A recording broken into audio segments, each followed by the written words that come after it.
আমি কাঁদছিলাম, তখন মাও কাঁদছিল, মায়ের চোখ ছলছল করছিল, সবাই দেখতে পেয়েছে। আমি যখন হাসবো তখন দেখবে মাও হাসবে। একদম, কেন জানো?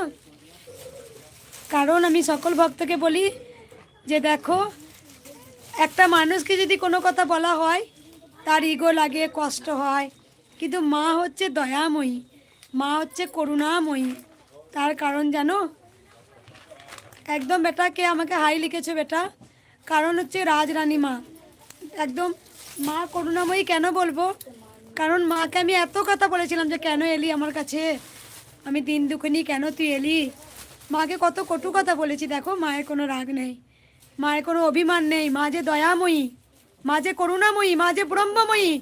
কারণ একটা মানুষকে খারাপ কথা বলে রাগ করে চলে যাবে, কিন্তু মা, মা সেই বুকটা পেতে দিয়েছে, আমাকে আদর করে মা, বুকের মধ্যে মা রেখেছে। কারণ যখন মাকে বলেছিলাম মা তুমি কেন এলে, তুমি কেন এলে আমাকে আমার কাছে, বলো মা, আমি তোমাকে ঠিক মতো খেতে দিতে পারবো না, তোমাকে ঠিক মতো শাড়ি পরাতে পারবো না। তাই দেখো মাকে বলেছিলাম, অনেক কটু কথা বলেছিলাম, কারণ মা যে বড় দয়াময়ী গো।